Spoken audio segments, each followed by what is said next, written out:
All right, what's up, folks? Welcome to Foreign and Domestic. It is good to be here. Good to see everyone up in the side chat popping in. And we have our resident AllenBePro passed out as you. No, there he is. Ah, How you doing, oh brother? yeah, it's like time to do this, right? All right, let's do this. I pledge allegiance to the flag of the United States of America and to the republic for which it stands, one nation, under God, indivisible, with liberty and justice for all. Awesome. How you doing, brother? How was your week? My week was pretty good. I was able to drive my Beamer back and forth to work all week. Yesterday, I drove it to work, and it decided it didn't want to leave. So it's currently in my work parking lot, and had to call one of the non-blood kids to come give me a ride home. So after the show, I get another one of my non-blood kids to go drag that thing back here so I can figure out what the hell now. So, what was going on with it originally?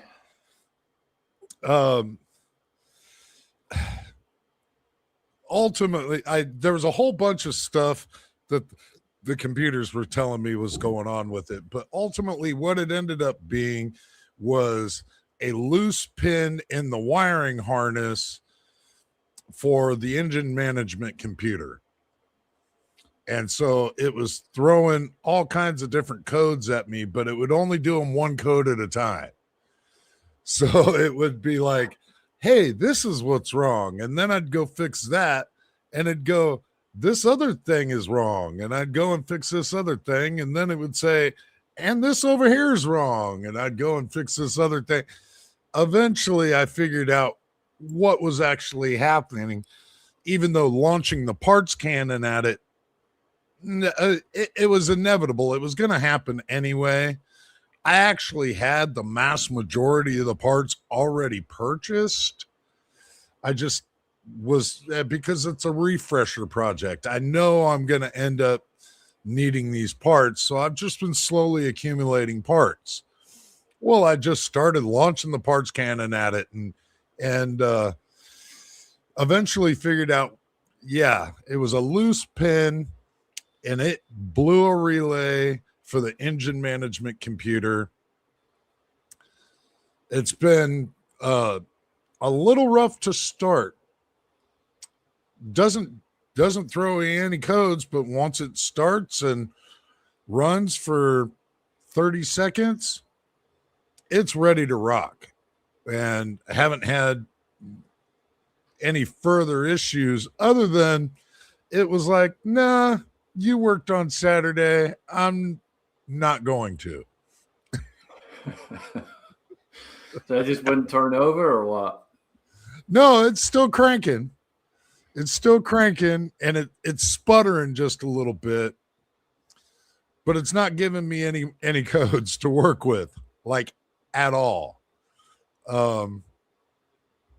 It's, yeah, I'm not quite sure if it threw itself out of time or I don't know.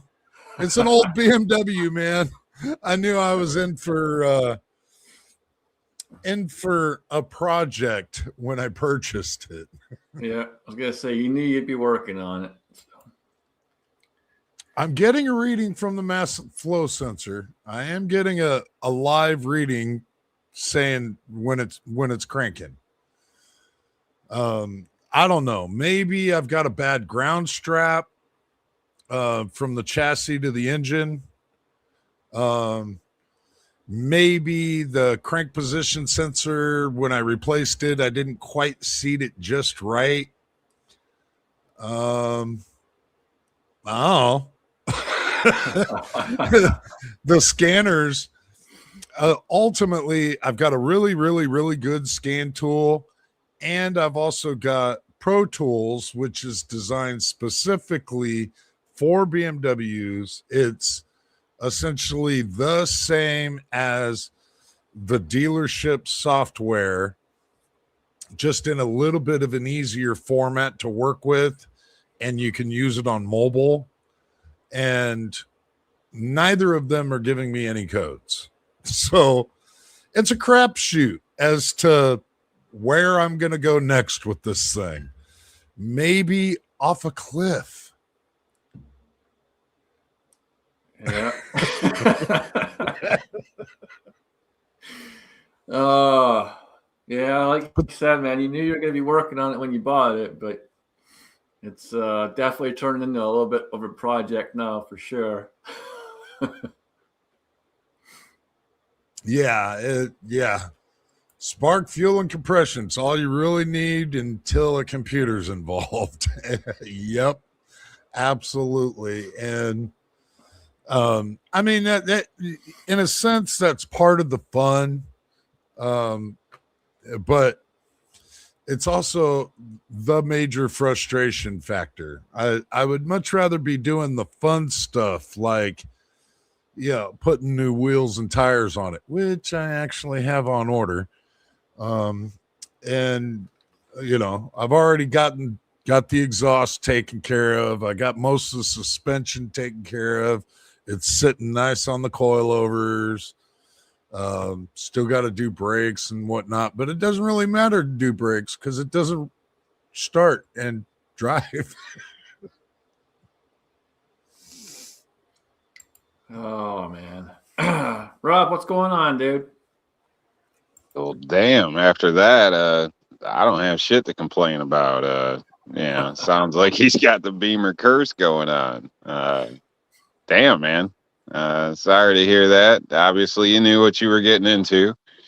Sounds like you might need a day off. So I think Beamer rule is when you want a day off, you just burn a couple $100 in an ashtray or something and don't do any work. And it's the same kind of result, but it's more to your leisure though for that day. But nah, man, wow, I wish you luck on that. I've been all right. Just working like crazy. Got people calling left and right, and jobs getting backed up, and people with their damn finances screwing up my jobs because somebody in California is trying to use their card for something, so their accounts got shut down, which put a delay in me getting materials. So all types of different things going on, but that's just how things go sometimes. So but yeah, thankfully don't have any kind of Allen problems at the moment. I still have scheduled work that I should have done, and I've been thankful it hasn't bit me in the ass yet, that I'm planning on doing, but thinking next weekend for that. It was going to be this weekend, but with delays of everything with work, I would rather have, I don't know, I just like having at least 2 vehicles in case something happens. So, I don't want to have one down and then Murphy comes in and screws me and I'm contracted in to be finished something and, at home working on vehicles. So it's the last thing I want to do at that point. So I'm hoping he's got another vehicle and this Beamer isn't your only car, right? Most certainly it isn't. Most certainly it isn't. Okay. I've got my I thought you were a smart guy, but yeah. I've got my my 22. You're vindicated. I've got my 22 Jeep Cherokee Trailhawk. And it's got just a little over 16,000 miles on it. So I mean, quite literally this morning I went to breakfast with a coworker of mine and he stuck his head in my window. He's like, man, this thing even smells new still. I'm like, well, it's a 22. Yeah, I don't have to worry about the BMW just getting back and forth to work. Right at the moment, the big thing I got to worry about is getting the BMW back from my work. Right. Yeah. That's good. Yeah. Whenever you get a car like that or any kind of project car, it's really advisable not to be your only vehicle. Keep that whatever you got, the daily driver, take care of that damn thing because that makes your money. Yeah. And then obviously you have your fun one. So yeah, hopefully you get it going again, man. Well, I don't know. You seem to think it's fun. To me, when you get all the computer stuff and it's telling you one thing and then you dress that. Now it's telling you another thing. And that's that stuff that drives me nuts. Like, I just prefer, like, let me pop the hood and see something smoking or busted in pieces. And I'm like, cool, I can unbolt that and bolt in a new one. I hate all that computer shit. Because it's like chasing ghosts sometimes. And sometimes it is because some of these cars, the wiring's fucked up. And so Well, you and just get bad connections or like the grounds and shit. And now, man, reminds me of a LeBaron I had. Oh, man, that son of a bitch was cursed. The top would come off. It was actually the girl I was with car, but of course I got tasked with taking care of the goddamn thing. But nothing but a curse, man. Like, windows would go up and down by themselves. Thing would start dinging on the highway. Top would start opening. You're like, what the fuck's going on with this thing? Like, yeah, that car went to the junkyard pretty quick. Well, turning a wrench is the easy part, man. I mean, I'm totally good with that, but I mean, in a sense, I find it fun, even though it's frustrating as fucking hell. I find it fun because I'm also learning something along the way. I'm basically having to educate myself on my weakest link when it comes to automobiles, and that's electronics. It is just flat out my weakest link. And so I've had to educate myself quite a bit. I've had a couple of excuses to buy some nice tools, though. I like those. When you can have I need to go get this tool. I don't want to rent it. I'm just going to buy it. That way I got it. If I ever need it again, I have it. Yeah, I really didn't need that scope camera with the 4.5-foot lead on it. Really didn't need it. That's cool. Oh, it's nice to see the condition of things inside too. Obviously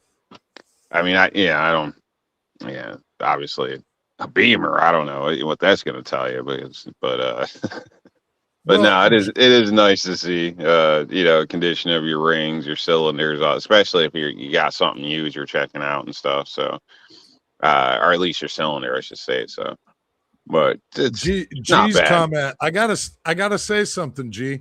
The problem with the BMW is it won't let anybody operate it right now.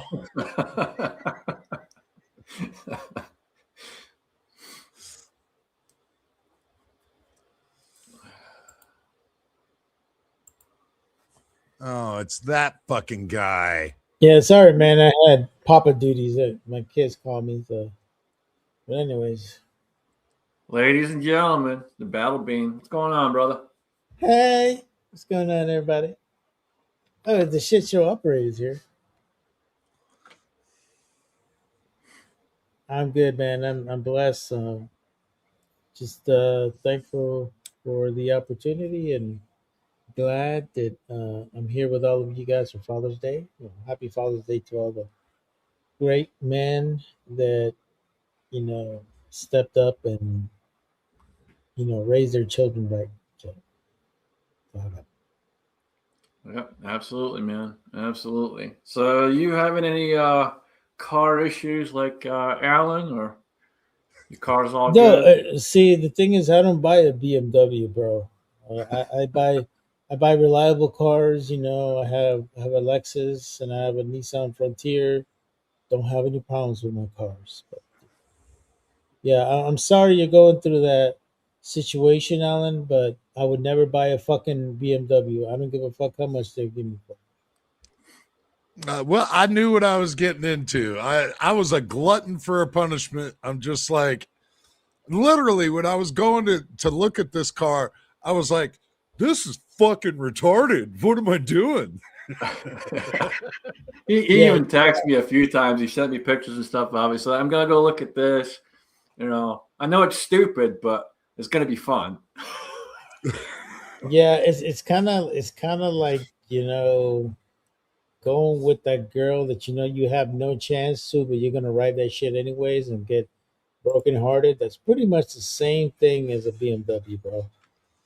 Yeah, and when I look back at the day that I went to buy the thing, I had that same emotion at least a couple of times in my life, like right before I got married. Hey, it could be fun. Sure, it's a fixer-upper. So let me ask the magical question: how much money have you invested in this piece of shit? I have been keeping a tablature. I have been keeping a tab of all the parts, even the parts that I don't have installed yet. Plus the cost of the car, registration, everything, every nut and bolt that I put into this thing. So far, altogether, I have sunk in $12,500. Man, you could have got a Kia with that fucking money, bro. Or at least a used fucking Toyota Corolla. What the fuck are you doing? It was like a $3,000 car, by the way. Yeah, no. And the car is so not even worth that. Even if it was like pristine condition, and it certainly isn't, even though it's absolute like showroom pristine condition, it's not even worth what I have into it. Nowhere near it. Okay, so the magic question is, what do we do now? I mean, all he can keep doing now is just trying to have fun with it. I guess he's got way too much invested. I mean, to a certain point, you got to cut your losses there, Alan. I mean, like, well, when are you just? Well, that's why I've been divorced so many times. Yeah, we can see why. Yes. Your taste of women are like BMWs and Mercedes. They only last so long. G's out there wondering what model is it again? I forget. What's the model? So it's a 328i X-Drive coupe, but it's a 2010 BMW 328i X-Drive coupe. That's an entry level car. How the fuck are you having so many problems with that shit? Well, entry level for BMW. Yes, a 328 is a level entry. I mean, at least if you're gonna spend that much money, at least that'd be an M3 or some shit. But a fucking 328i? Get the fuck out of here, bro. Damn. Man, we got some haters out there. To be fair, project cars kind of go that way. A lot of times. A lot of times you spend more than what they're worth getting them the way you want them, playing with them. You know what's my project car? Was a 1979 lime green Pinto wagon. That was the last time I had a fucking project car. Fuck man, shit. you and lime green, really? Yeah, bro. Like seriously, my ass is fucking dark as shit, and you're in a lime green fucking Pinto wagon. Just see you rolling up to Home Depot with the fucking with the gold rims that had the spokes in it, fucking dingleberries hanging from the roof. No, okay, I did have that, but I had a chain link fucking handle, what they call the steering wheel. So a little chain steering wheel. Oh man, little chain steering wheel, so you have to drive, so you can drive with handcuffs on, huh? So it took me like 5 turns just to make a right turn in that motherfucker. Battle Beans out there driving like a pimp. Yeah, don't try to do a U-turn in that motherfucker.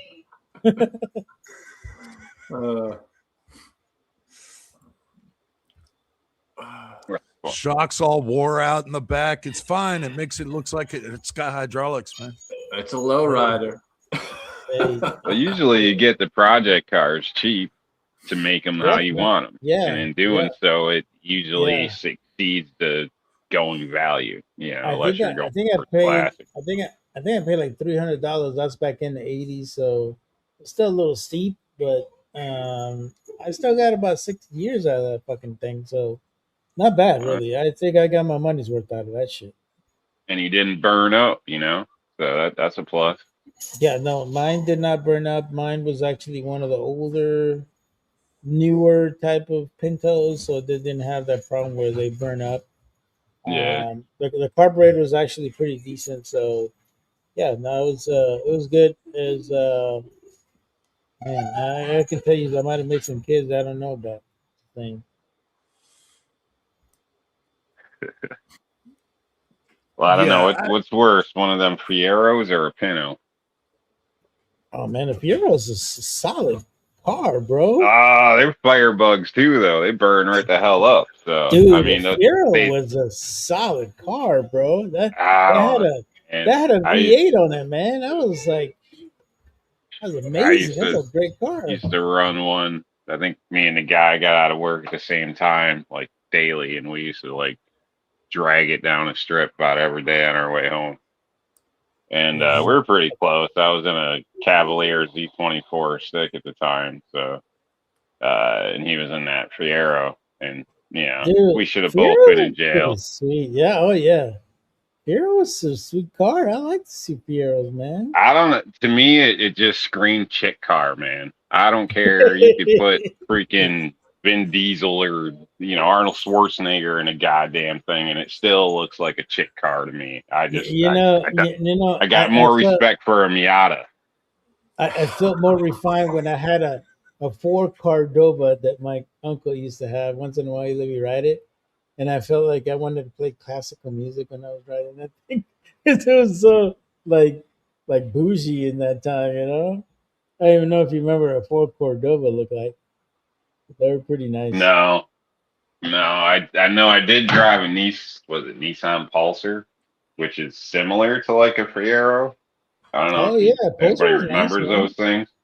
Yeah, Yeah, I I got remember the that. rock one down in North Carolina. So, yeah, I think North Carolina. Yeah, the 280Zs were my favorite cars of the old Datsuns, man. 280 was a screamer, man. That thing was just amazing. Yeah, Nissan used to make good cars. I don't know what the hell happened. You They know, used to could. they made Yeah. decent cars. Yeah, even Yeah. the Well, old pickups. I had one of those 4-cylinder with 8 plugs, and that yeah, son of a I'll bitch be ran. straight. I'll be straight. I think the only thing that Nissan makes good is a forefront. Nissan Frontier. That's the only car they make that's good. That's really the only car. Other than that, everything else is shit in fucking Nissan. uh, let's see. And hairdresser cars. Man, you got a 300ZX? Whoa, that's what I'm talking about. What year is that thing there? G23?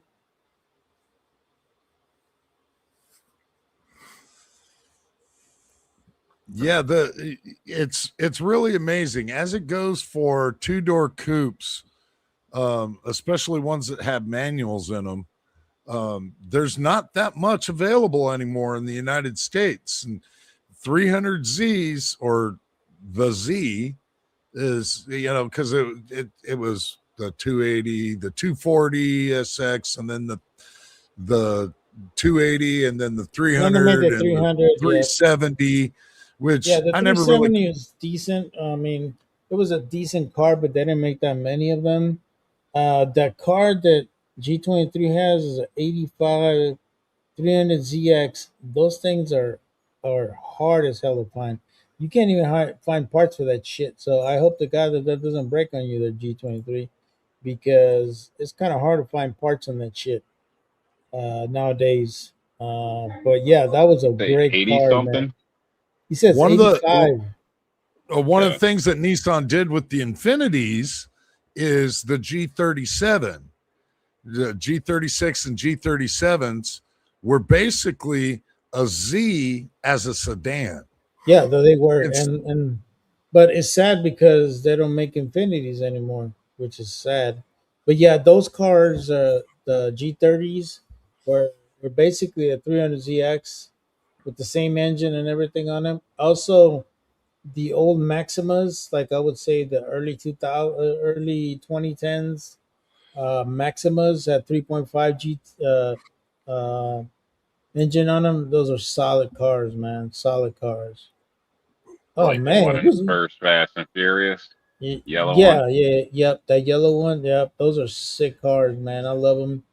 Then they The totally hardest thing, changed them. Yeah, it yeah. seems like I they don't. changed them, and everybody's trying to rock them like they're the same type of car, and they're just not. Well, they make a new Z now, but you have to pretty much order it online, basically. But they're pretty reliable and they're pretty cheap. I think the base price on those is like 34, 35. But they're nice Z's, man. They're like clean. They have really good engines on them. I have a good buddy, man, that he basically ordered his shit online. He didn't even have to go to the dealership. He ordered Well, online. He bought it. It's a great car. Edward Petty put it out there, man. Peugeot destroyed Nissan's quality, and they did. Oh, absolutely. You can't have Nissan has been coming back around. The thing about the Z that I appreciate the most is, yeah, they've changed the body styles over the years and made advances, but they've constantly kept the Z. They haven't just like completely shut it down and came out with something different and brought it back for name's sake or whatever. When they brought back The Z has been GTR, made for a long time now, and yeah, it's looking pretty damn tempting to me as well. But yeah, but if you really want to go to what I would say the pinnacle of any Z car Nissan makes is a GTR. If you can buy a GTR and if you can afford a GTR, because most of them are starting 100K, 90,000, 100K, those are the best cars to get because those are actually made in Japan and they're actually made by hand. So those things are legit badass cars. But not many of us can afford a GTR. Um, but yeah, I mean, if I would go with the pinnacle of Nissan, that would be a GTR, bro. In the next couple of years, Nissan is going to release the GT, and it is essentially a street legal race car. Front engine, rear wheel drive. The thing looks beastly, absolutely beastly. And they're starting to just come out with some excellent shit. Along with Toyota, believe it or not, the GR brand of Toyota is going to be splitting off a little bit from Toyota and coming out with some more hardcore shit. I mean, they came out with the what's the hot hatch right now? But it's got like Corolla something. Yeah. I can't think of what it's called. Yeah, turboed and the shit. Corolla hatch and Acura also came back with their Integra back, and that's been a really good hot seller too. So Acura is coming back with the old school. I got a bitch about the Integra, man, because I tell me owned an about old your school Integra. Integra. Yeah, and let me tell you, that son of a bitch. As a young teen, I don't know if there was much better. I mean, I worked on it myself, got a deal on it, tried to help the guy that owned it fix it, but he was too impatient, whatever.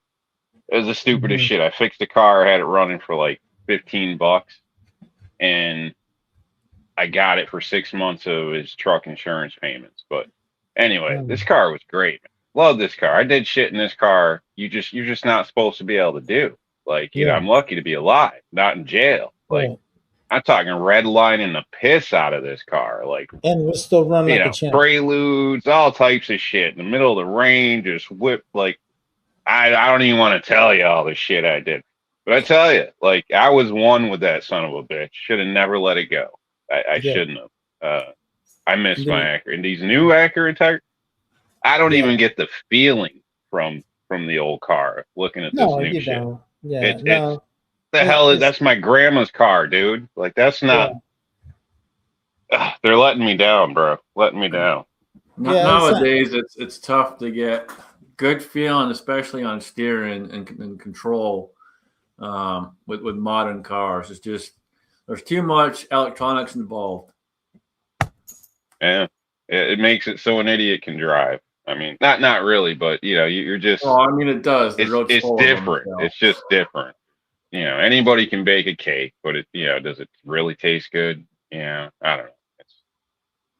I don't know. It's just sad. I think they are putting too much tech and shit in these cars, and I look forward to them kind of bringing shit back a little bit and making some more driver-oriented vehicles instead of a bunch of screens and everything, fly-by-wire and all this shit now. Well, what cracks me up is, they don't want you to be distracted, but they're putting big-ass fucking screens in your car. Like, come on. The other car that I really liked was the Mitsubishi, the Evo. I don't know if you guys remember that shit. They didn't make that many of those. They're the Lancer, Mitsubishi Lancer Evo. Yep. And they had That the Talon motherfucker was all-wheel badass drive car. would literally jump off the fucking ground on a launch. Oh yeah. Yeah, that motherfucking car was shit, man. And I don't know why Mitsubishi stopped making that shit. Like that car was I don't know either. I mean, that was their bread and butter for so many years, man. Like, I remember too the old school 1980s fucking Subarus back in the day in the 80s. Those fucking cars were the shit. The little hatchback thing, those little cars, the little coupes are fucking badass. And they were even they were ugly as hell. Ugly as hell, but all-wheel drive, bro. But yeah, they ran though. Yeah, they ran. Fenders flying off the sides and shit, and you could still bomb those through state land that ain't plowed like nothing. And the old school Mazda Miatas. Oh man, those things were fast as fuck back in the day, bro. Mazda Miatas, man, those were the shit back in the day. Yeah, TJ's got his brother's got an old Supra. Yeah, those are worth some good money, man. Those are badass, and the hardest part is there's not that many parts for them because you think about it, Supras. They make Supras now, but they're not as good as they used to be. Because they're not even the engine's not even made in Japan anymore. They're made by another manufacturer.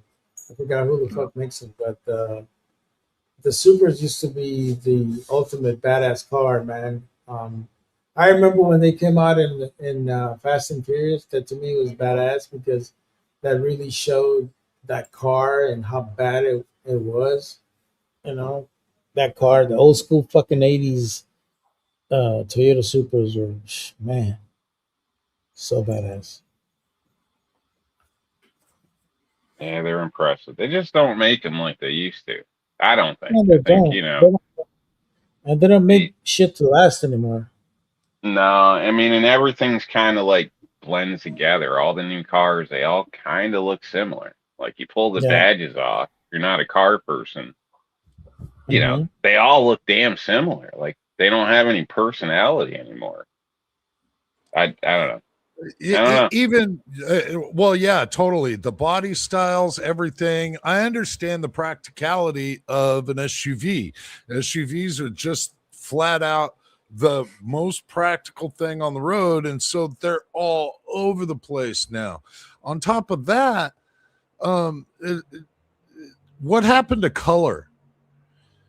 You either have a black vehicle, a white vehicle, or some kind of gray. Yeah, they're all the same colors. You look around and everything is a version of gray, black, or white. Like everything. You don't hardly ever see vehicles that have color on them anymore. Nobody wants a purple car anymore, bro. That was in the 70s, bro. Or lime green. Hey, man, my Cavalier had purple trim. No, actually, lime green's coming back. I noticed that fucking Nissan Frontiers are lime green now. I was like, what the fuck is that? Ew. So I'd argue on the most practical vehicle or whatever being an SUV. I think that's what people have been led to believe. But honestly, I think the secret's in the all-wheel drive wagon. Because most people don't really go off-road. And most of these SUVs, even though they're marketed for it, they're not made for off-road, not with plastic oil pans and shit like that. I mean, give me a break, you know. Well, and It's meant to make you feel like you could if you wanted to. You're a little higher up, it's bigger, it's like an ego hit. But truthfully, you know, a wagon has smaller tires, you know, cheaper, usually a little easier, you know, Yep. as far as maintenance costs, things like that. Like you don't need the big push bars and all this shit that you're never going to do anything with. Like, you Yeah. know, So The it's problem is kind of more practical, but the problem somehow is there's they not make more money with SUVs. um, Go ahead. you know, not everybody is gay, so not everybody's going to drive a Subaru. I'm but not okay, saying Subaru, okay, man, and okay, it's not a okay. gay Ooh, thing; it's a you practical went there. thing. Yeah, you went there. But you know, I'll be honest with you, and G23 can tell you this. The most the most popular vehicle in the Pacific Northwest is the Subaru. Why? Because most people live in fucking mountain sites and shit like that. Like if you go to Oregon and fucking Washington, it's like there's a lot of off-roading shit going on. It is fucking bad over there. And I'll be honest with you, you people, you go to Washington State or Oregon, you're like, what the fuck? Why are all these damn Subarus on the fucking road? And in reality, it's because of the terrain in that area. The whole terrain in fucking Pacific Northwest is really catered to four-wheel drive. And most people don't want to drive a truck because it's too high on the fucking gas and all that shit, so they get a Subaru. And yeah. G23 can tell you that. When I lived in Oregon, I still had my 2-wheel drive Toyota Tacoma at that point when I lived out there, and I drove that thing out there for a long time, no issues. Yeah, well, to me, it's not a Subaru thing per se. I mean, there's different all-wheel drive wagons, but as a whole, society's moved against it. I think because they make more money selling you a bigger SUV. You know, but when you think about it, you know, back in the '80s, whatever, wagons were everybody had a freaking wagon. You know, the what is it, Family Vacation or Clark's Vacation in a wagon? Like all the old TVs, everything's a Oh freaking man, the wagon got your groceries, took you on oh, family trips, got you to don't get me work. started. Like, you know, like shit. I throw ladders on my car, and the ladder is almost as big as my freaking car. Like, you Dude, know, but I did can your still parents throw it I on have? the had a car. I had a mid '80s Ford Fairlane wagon, and the guy that had it before me was starting to set this wagon up for drag racing. But it actually looked hella cool. And it was Damn. practical as hell. It wasn't quite like driving a couch around. It wasn't, you know, it wasn't stupid cushy because the guy was starting to set it up with nice firm suspension and everything else. But that thing, I could roast the tires in that thing whenever I wanted. Bro, think It about it. was it was Oh actually shit! kind of cool. Even old wagons were like that. Shit, the wagon my dad had, Caprice Classic or whatever. Damn thing probably had a bigger engine than my truck. Yeah, it did. 350. I got a It did. 305, and Yeah. that son of a bitch would roast the tires. You Hell know, yeah. Chevy Laguna roast the Which tires. Like, which you know, which one was the station wagon that you had the seats towards the back? I forgot which one it was. Was it a Caprice? I think that was a Ford. Yeah, we never had one like It was that or a whatever. Ford, But right? Yeah. Well, I my think uncle so. used to have Yeah. that shit, and I remember I used to make fucking fun of the people in front of me. I make all kinds of fucking faces and shit. The It was funny shit. I remember that. Those are great cars, man. Shit. They were freaking boats. And when you talk about like Fuck little yeah. fender benders, 30, like The 10-mile-an-hour yeah. impact, you couldn't even Mm-hmm. tell something happened. Like those Yeah. bumpers lasted, you know. Those are the cars like in Seinfeld where you just bump the cars out of the way to fit in Mm-hmm. your parking spot. Doot, doot, doot, and nobody knows any better. You Yeah. know, nowadays your bumper, you know, looks at like a bush and it cracks.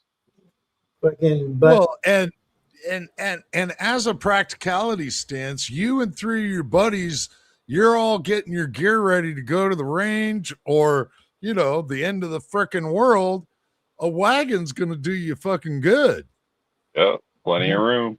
Fuck And yeah. you can sleep in the back, take turns, man. Mm-hmm. Yeah. Good times in the station wagon, man. I remember that shit. Good times in the station wagon.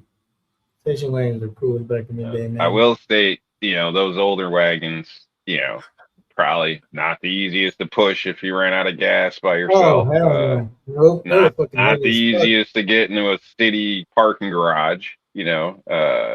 Some of these smaller grocery store parking lots, probably not the easiest, but Yeah, they do make them smaller now. I remember in the early 80s when Fiat decided to come to the US, those fucking cars are pieces of shit, man. I remember that. My brother had one of those fucking things, and we always had to stop at a fucking PCH fucking gas station because that thing overheated all the fucking time. Fucking Fiat piece of shit. God, I hate those fucking cars. That's pretty much my experience too. Is they're Yeah, basically trash. So. fucking I mean, Fiat's a it piece of might be shit. fun, cute little things, almost like those first, what are those? Those minis, like Yeah. might be fun, cute or something. But from my understanding, there's only a couple models even worth even entertaining. The greatest car in the 80s when I was growing up that I wish they would have fucking fixed the problem was a Suzuki Samurai. You guys remember that shit? Yep, I drove one. Oh Yeah, I know what you're Had talking a man. hell of a ride too. Yeah, those Almost are flipped that fucking son of a great bitch. cars. Those cars are great, man. If they would have fixed the suspension, man, Suzuki would have made a shitload of money out of those things. Those are I would, great cars, bro. if you can And a find lot of yourself, people use them off road. if you can find yourself an old school Land Rover, you're in a good spot. Yeah, who the fuck has that, bro? Those Huh? things are hard as fuck to get. A Land Rover Oh yeah, man. back in the You're day. gonna have to. More than likely, you'll have to import one. Yeah, you're not gonna get one of those here in the States, but they're They beautiful make new cars. ones, but they That make new ones, but they're nowhere near what they that used to be. that's when Land Rover was the shit back in the day. You know, Now back it's in the 80s and 90s, Land yeah, Rover were kick ass. yeah, but then I remember the old Land Cruisers. Remember those the '80s ones? The ones with longer back, the Land Cruisers from Toyota. Those are great cars too, man. Yep. Yeah, the older ones you can get them, Yeah, but the that's the older problem. ones are Everybody, so badass. People keep nobody those like motherfuckers. letting go of them. Hell no, nobody wants to let go of that shit. They're great cars, man. But the old school Land Rovers I loved about them is the body style. I had that old school Safari Land fucking look to them. They're sweet as fuck, bro. And Yeah, they were built tough, man. You could take them anywhere, dude. yeah, but then that's how the Land Cruiser ended up making. They kind of made a design kind of like the Land Rover. The old school '80s ones were like that. But yeah, I wish that I would if I would find one of those old school Land Rovers, yeah, I would keep it because those motherfuckers will last forever, and they had really good engines on them, not the piece of shit they sell now. And now I think it's like nothing but trash, man. Like Yeah, door not handles pop Land out. You Rover. got all this electric La- shit. yeah, Land Rover like has one of the worst reputations for reliability, bro. They're a fucking horrible car. It's Are just as bad I as think they're right Jaguars up and there with what is the it? Jaguars. Maserati. Yeah, Probably Maseratis and other Maserati. Then junk. Jag. Yeah. It's like Yep. that. Those are not cars you want to buy. Yeah, yeah, yeah, yeah. Now, if you guys can get an old school muscle car, which would it be? Ooh man. You know that car Gone in 60 Seconds? I You Which want the one? Shelby Mustang? I think so. I'm not even a Ford guy, and I just like that car, man. I like that car. Yeah. It's a I, nice one, man. It's a nice one. For me, it's got to be an old school Chevelle SS. okay, as That's long as you don't say no. God, I And hate you it know, when people think and you Nova. know what I like about the Chevelles? You can still find parts for that shit. It's great about it. Chevelles are Yeah, good. no, I saw. I think it was back. Oh, it's probably. I think I saw one of those back in 2009, 2010, maybe Yep. a little bit earlier, maybe 2008, something like that. Yep. And I've wanted one ever since. That thing was Yep. beautiful. How about you, They're Alan? Don't tell nice, me BMW because I'm gonna slap the Yep, shit out of it. yep, but 420. heavier than the Mustang. Alan, what's your old school fucking muscle car? Well, they didn't make very many of them, but a 71 Plymouth Hemi Cuda convertible. That's nice. I like the Cudas. They're sweet. But Isn't you that know what? that PT I'm show? kind of in the same situation with you because I do like the early '70s, but I like a fucking Roadrunner. The Isn't that Roadrunner to CUDA me, like Miami Vice type shit? the Barracuda. Yeah, it's kind of similar to Okay. a Charger, isn't it? Am I wrong? I can't really remember what it was in The that old Barracuda show. was a badass car. Though. Barracudas are sweet cars. I think the only other car that I really like is you guys remember the old Con Air, and they had that badass fucking classic Corvette on there, like a 1950s Corvette. Hmm. I don't know if you guys I'm not remember that. don't recall. Mm. I know I like those Kit Cobras. I wouldn't Yeah. mind one of those. Oh yeah. Yeah, but those are sweet cars, man. Don't make cars like that no more. Nah. I've seen one Chevelle SS out here for sale a couple of years ago. But the thing looked immaculate. I didn't even want to stop and ask what the price was. I mean, Yeah, the thing just looked pretty as all get up. Like, yeah, I can imagine. And there are some people that invest some serious money on this thing. oh, Big I money. guarantee the guy had a good chunk of change in that thing. Yeah, Yeah. yeah. Like I know Barrett Jackson sells a lot of cool muscle cars all the time. I love watching that shit just so I can see the cool muscle cars, man. There's some really cool cars that come out of there. No, Friend them. I just looked it up, and so I'm gonna share this here. If I can choose the right page to share. This But don't is share Pornhub, fucker. this is Oh, that's nice. 71 Hemi Cuda It's a convertible, CUDA. Yeah, man. and Thing is you know, pretty. in 71 Plymouth only made 14 Barracuda convertibles. Wow. 14. 14. Wow. But look at that bad bastard. I mean, that's just That's a sick sexy ass as car, hell. bro. That is That is sexy, sick. dude. That is sexy, bro. I Are like it. convertibles considered chick cars? Oh, there you go. There you go. I'm just asking. I'm just asking. I'm just trying to define the line here. I It mean, really No, depends. I no, mean, absolutely I mean, not. they're Convertibles not are Subarus, bro. convertibles are the opposite of chick cars. Mm-hmm. Most chicks don't want a guy that has a convertible because they don't want to fuck their hair up. yeah, they do bitch about that. Well, the funny thing about convertibles, at least in my area, usually when you see one, it's a chick or two dudes, one or the other. It's never Now, just a listen, single straight looking guy. it's fucking Two New York. I dudes mean, I don't know or what a Let me you're chick. saying. guess. Let me guess. Red Mustang.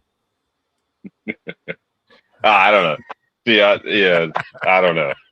see, it's either the Mustang or Porsche. I'd probably see them both. See them both. I mean, there's some. I think some Audis. What else? I don't know. The GT Falcon, that was pretty fucking badass. Oh yeah.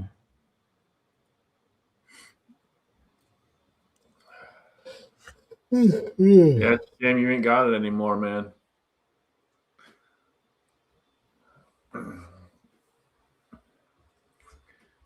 Yeah, there's a lot of cars out there that are worth quite a good chunk of change. But since we're on cars, what's one that you let go that you shouldn't have? That Oh you God. regret? Mm. Now, so I've talked about my 74 Monte Carlo before.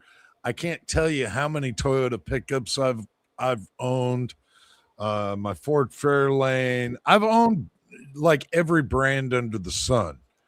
But believe it or not, the one car I wish I would have never actually gotten rid of was my 74 Datsun B210 hatchback. The thing didn't have hardly any power at all, but that thing was like bomb proof. I tried so hard to kill this car on a daily basis, and it just took everything that I could give to it and kept going. Like ridiculous. It was actually really fun to drive. It was a 4-speed, and it was stupid fun to drive. It was light. Even with your foot pressed on the radiator, you got great fuel mileage.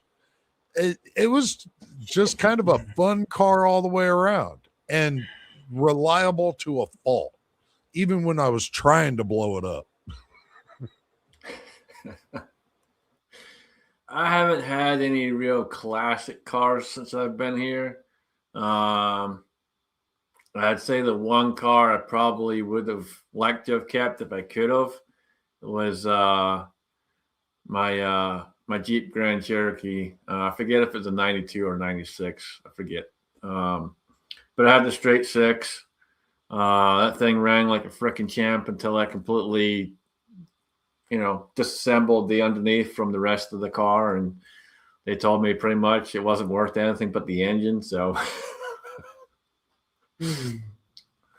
I kind of wish I'd have kept that one and just kind of done it back up. But I would have had to put quite a good chunk of change in it to fix it, I'm sure. Yeah. Mine was a 64 VW Beetle. And I decided to part ways with it after I got in an accident. I should have just fixed it and kept it. It wasn't total, but at that time I was kind of hard on money. I needed to have a car with me that was reliable, and I let it go, and I let it go real cheap. So 64 Beetle, if I could have bring it back, yeah, I would have kept it for sure.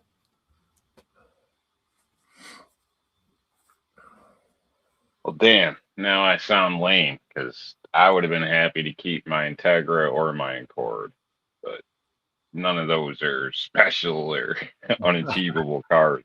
So, I mean, I might not be able to find one in the same shape now, but I mean, we're not surprised. I mean, you are a salad eater.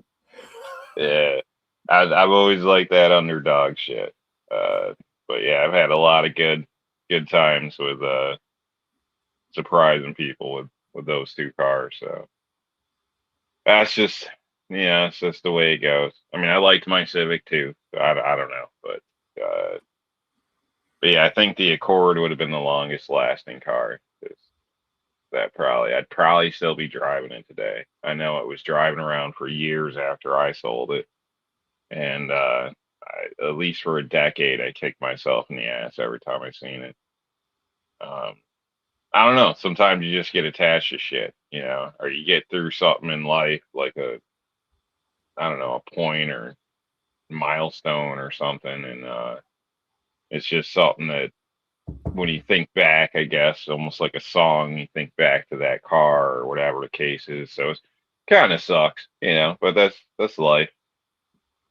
Yep. Technically, if I really wanted, I could always probably search the country and scrounge one up for way less than a new car. and have another project car just like Allen. But the difference is my starter would be like $120, while his is like 380.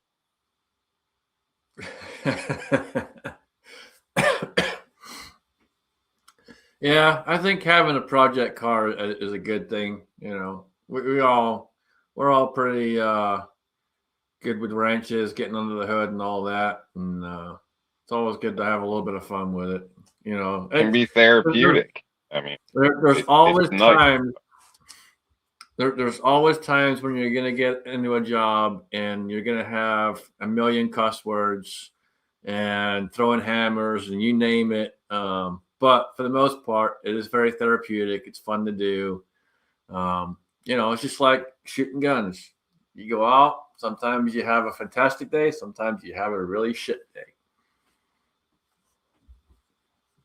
And I almost think everybody should get a project car. If you haven't gotten one, guys, you should get one, because there's a good chance your first car might have been your project car, but it was totally different when you had to be to work the next day, you know. But when you Parts actually have a normal car, and then this is technically really just your project, it doesn't matter if you don't touch it till next week or whatever, as long as you don't get it stuck at work. But you know, it's different. It's more. I think it's more enjoyable when you don't have all the pressure on you. Like you're going to lose your job, so you can't get parts. So, you know. Yeah, but nowadays it's so hard to get parts for anything, man.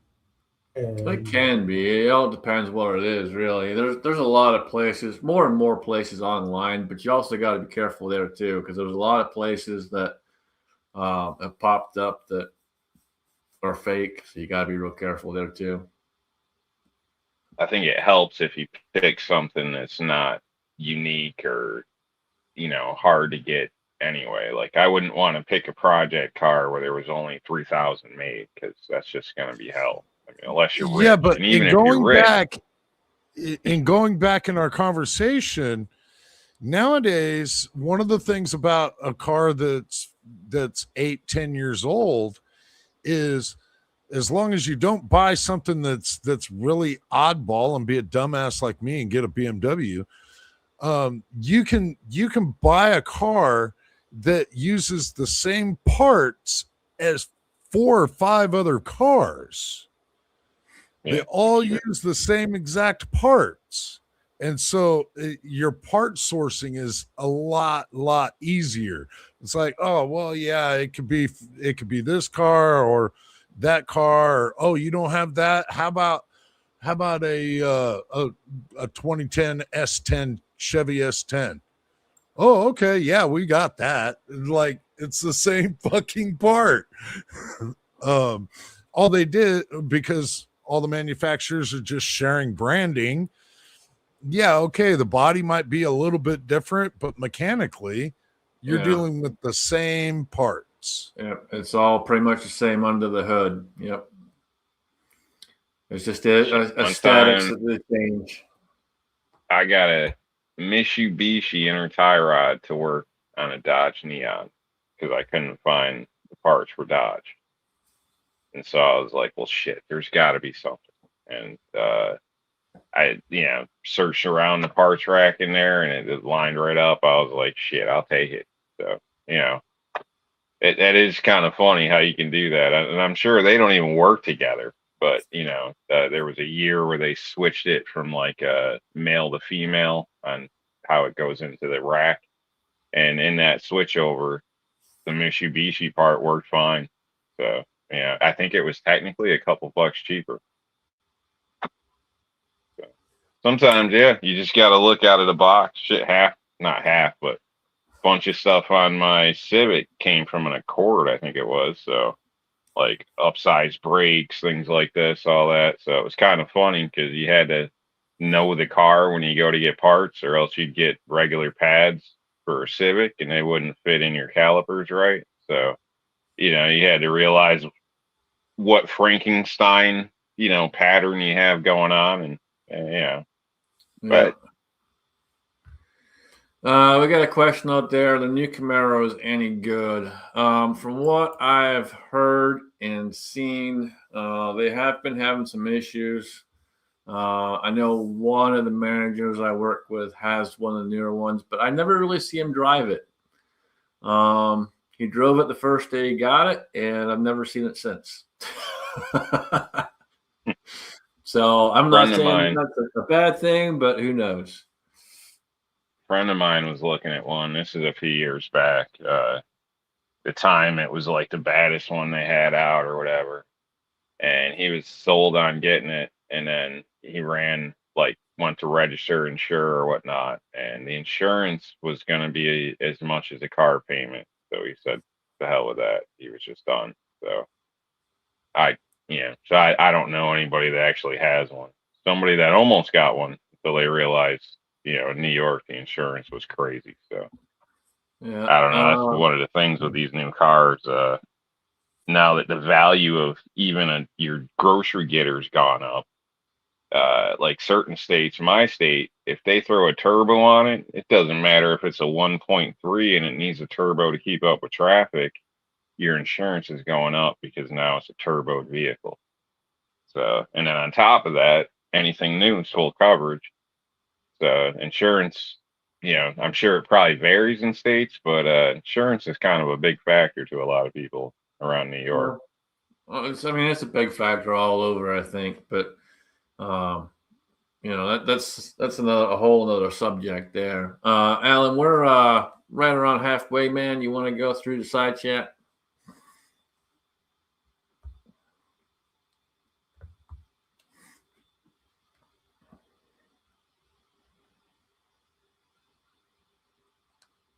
You're muted, buddy.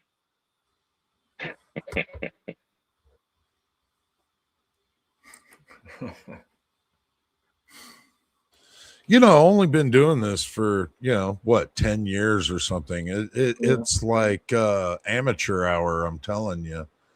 Beamers will I have no idea.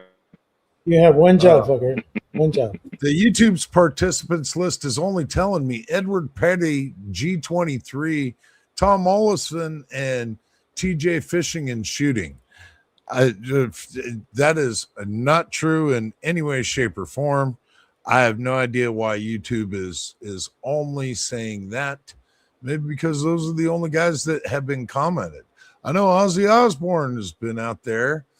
Tex Ican's been out there, and quite a few others. Burnaby Sanchez, M. Gabriel. I think Burnaby ran away when I installed his Fiat.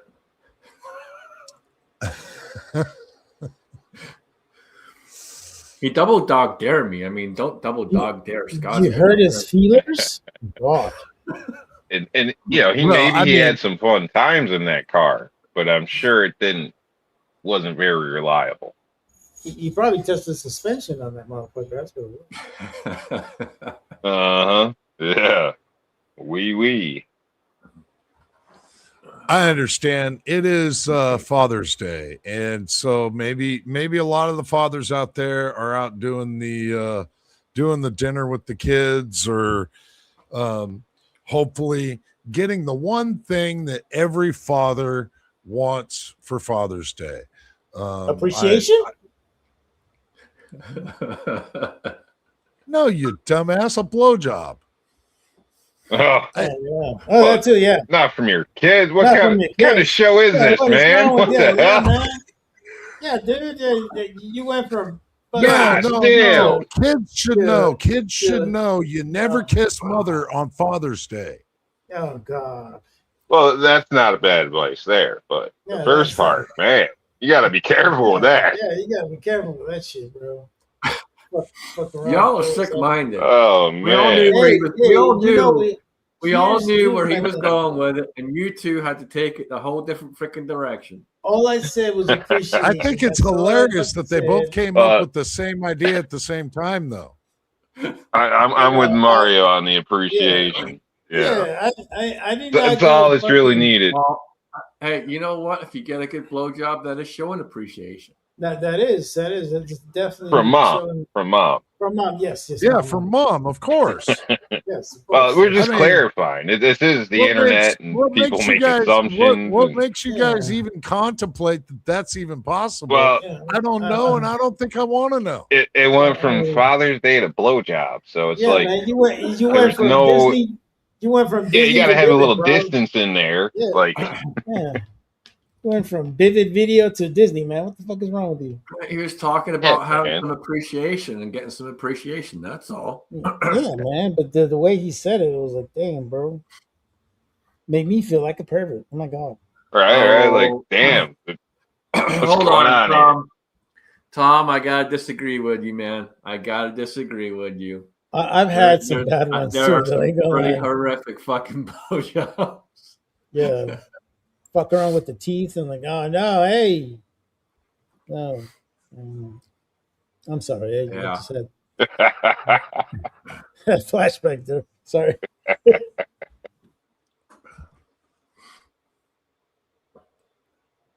No.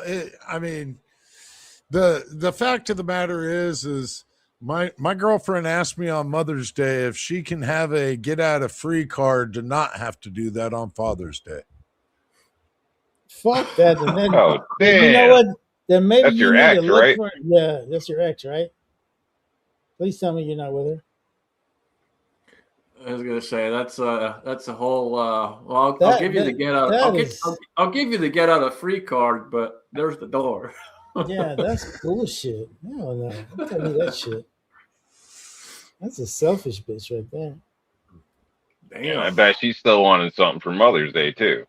Uh huh. Yeah, you want flowers Yeah, and Of all that course. shit? Fuck you. Yeah, I mean, of it's course. always one sided. Mm-hmm. God damn. Here's my thing. At least be grateful that, we're fucking man enough to raise our kids. Ain't nobody else raised our fucking kids. You know what I'm saying? Yeah, true. You didn't have Sancho fucking raising my kids. You know what I'm saying?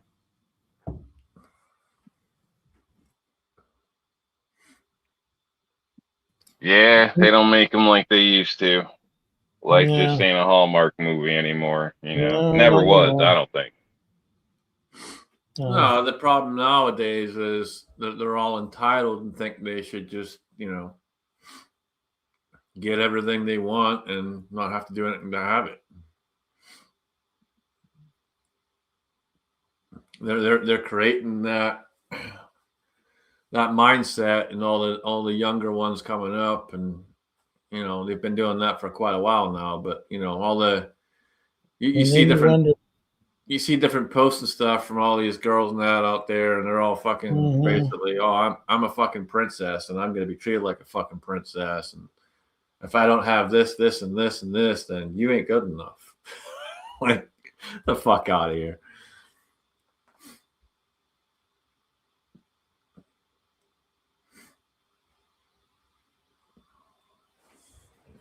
yeah. The mentality of some of them nowadays is just absolutely incredible.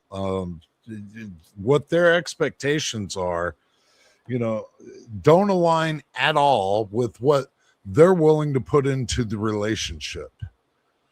Yep. They just expect everything to get handed to them because they're the female, but yet they want to be equal. Yep. Right.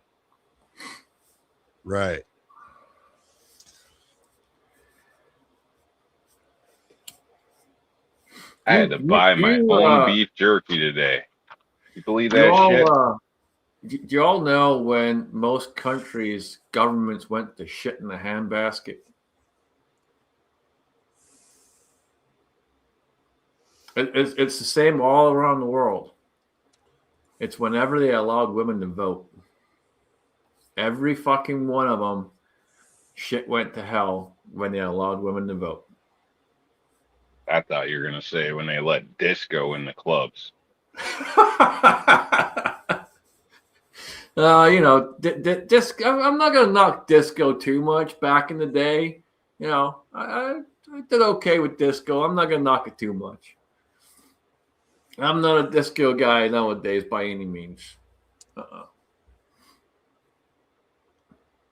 Back in the early '90s, yeah, disco was hit here and there.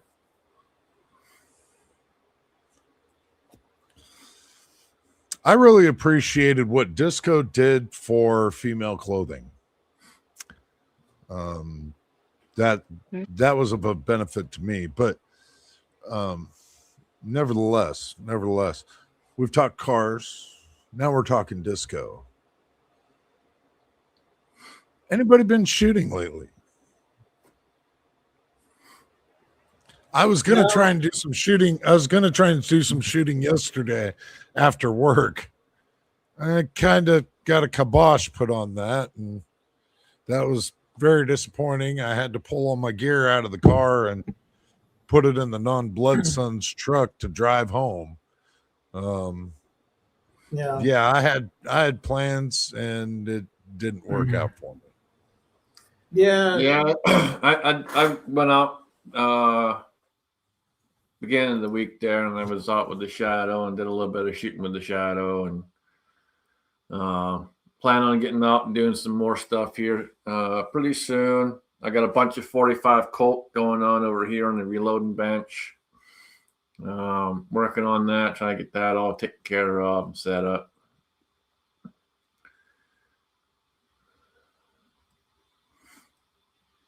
I wanted to go today, crossed my mind, but I ended up taking the lady to the park. So we didn't go, but yeah, so probably soon.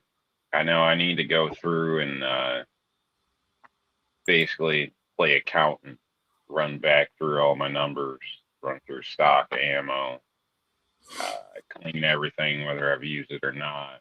Kind of like a, I don't know, an audit. I need to do an audit.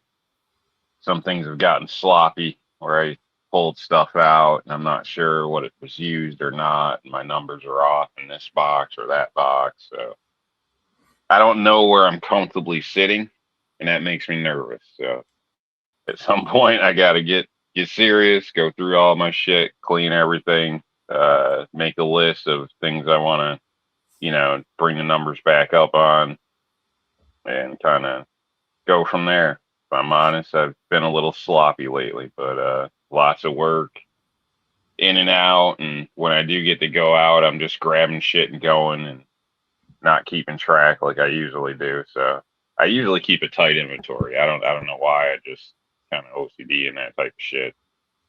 All my stuff, honestly, doesn't matter what it is. If it's my tools, if it's, freaking a watch on a shelf, if whatever, everything's supposed to be a certain goddamn way. And I've gotten a little out of place lately. Even my tools in my truck, like if I open that box and just look, part of me wants to cry. I've got this over here, that over here. She pulled this out, never put it back. She never puts shit back where it's supposed to go, but at least it makes it back to the truck. But, works like so much better that day right after you organize shit and you go to work and everything's where it's supposed to be. Like it's like the birds are chirping, just a peaceful day, but I got to make that happen again. Yeah, no, I hear you, man. I got to break down the Shadow and do a real deep cleaning on it. It's about time I got to pull the extractor and all the rest of it, get in there and do a real deep clean on it. Which tells me I'm probably right around that 5,000 plus mark again. Typically, that's when I start having extractor issues, when it decides it wants to act up a little bit. So we got some good rounds downrange. Time to give it a real good deep clean. Yeah, I got a 1911. I've been lazy. I ain't gonna fucking lie. I've been working, and I tend to worry about shit at work and not worry about things that matter. Because work is work, and you can always find another fucking job. And I've just kind of been putting shit to the side. So it is what it is. Yeah, I definitely got to do that, and I definitely need to get my numbers up on my 9mm because it kind of use quite a bit of it. I did get a lot of components last time, so it's just a matter of doing the job. But right now, is a devil's asshole over here, and I don't want to be in the fucking garage trying to do. Yeah, that's the one thing I kind of really need to get it going again is casting up some 9mm, and it's hot as balls. I really don't want to cast, but I really need to cast.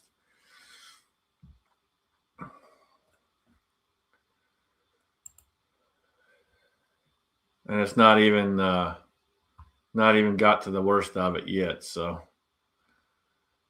we're still early in the year.